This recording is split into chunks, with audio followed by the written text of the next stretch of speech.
I'm back at it again with Kuru Game to give some tips and tricks for the newest boss fight in the Last Spark update, Lamia. This boss makes the mother structure look tame in comparison, and recording this video took hundreds of runs to get a feel for the fight, so prepare for a lot of molding. The boss fight has multiple stages, so I'll be going through a couple decent runs to showcase as much of Lamia's moveset as I can remember. And if you don't want to miss future PGR guys videos, don't forget to subscribe, and I also stream sometimes on my Twitch at twitch.tv/spider2b, and if you make any corrections or forget to mention something, it'll be in the pinned comment down below. Alright, let's dive in. The story fight gives us a double S Vera with her signature weapon to use, so if you don't know how she works, then do check out my guide video on her. Note that anytime you see Lamia's attacks glow red, it's an indicator that the attack is parryable. And Lamia will always start by backing up into a red spear attack, so once her spear is airborne, you can start attacking to parry it. Long animation orbs like Vera's red can help time the parry much easier than basic attacks, although it's still doable. Failing to parry this attack will allow her clones to randomly attack you later on. Also, if she's far away and charging, that means she's about to do a forward spear thrust attack that you can matrix. If Lamia slowly walks up to you like a JoJo character, be prepared to matrix a slow horizontal sweep attack. These slow attacks are telegraphed by her winding up, so be prepared to dodge it after you see it.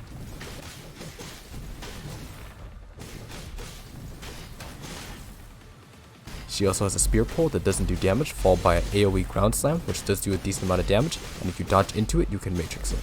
If she does a spin, she's about to do her gate attack, and you can dodge horizontally to matrix it. And this attack can sometimes be followed up by her disappearing and then going into a ground slam attack. Once Lamia reaches low HP, time will slow down and Lamia will fly back, so get ready to dodge when you see the blue glint on the blade. You can also matrix this if you time it perfectly right before the blade. And after this attack, she'll get tired and you can do some free damage onto her. After this weakened state, she'll have a delayed overhead swing, which you can easily matrix if you dodge at the last second. And again, with double S Vera, she'll have her ultimate up a lot of the time, so you can use it to iframe if you need to. If Lamia suddenly disappears and you see this blue clone, she's about to do 2 swings with her clones, so have dodges ready for that. You can also damage her clones in this form. This upward and then horizontal strike is really fast, so you need to either matrix or back off fully, otherwise you'll get hit like me here. I highly recommend you save some orbs, and in the case of this Vera fight, her core passive charge is an ultimate for the upcoming fight if you can. And once you finally chip her down, get ready for the second phase. Next up is her underwater fight, and she has a few different possible attacks that she can do in this phase, so I'll go over each one. When she stops swimming and flies with an X attack, get ready to matrix dodge it, and then she'll do a backflip and her blades will turn red, indicating parry. She'll then attack with 2 wide swings, followed by a third attack, so having long multi-hit or long duration orbs can help here. And then you can burst her down in her weakened state, so here's where saving the charges and ultimates help a lot to burst in one rotation. And as for Lamia's other possible attacks, if she stops swimming and launches a projectile, which also doesn't do any damage, she'll then disappear for a second, and then suddenly reappear, turning around to do 3 quick strikes. And again, weaving orbs and basic attacks helps a lot here. As for her other attack, if she dies with a spear, you can quickly matrix or dodge it, and then she'll do a backflip and do 3 whirlwind strikes. So again, having a multi-hit orb helps a ton here since the attacks are really fast. And then once again, you can burst her down and finish her off. So Lamia will climb up this tower, indicating the final phase.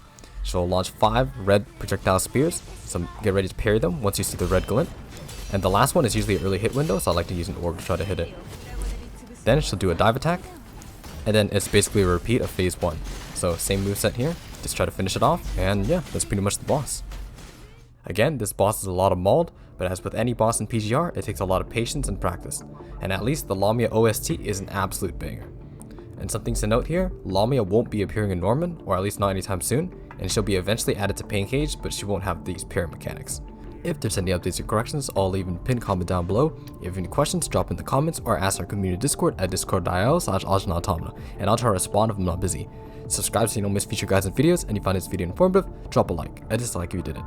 I stream sometimes on my Twitch at twitch.tv/spider2b, so drop a follow if you want to know when I go live. And yeah, I need a mental and physical break from this boss, but hopefully me molding in this video helps prevent some hair loss from my fellow skill issue gamers out there. Anyways, thanks for watching, good luck, and peace, Lee.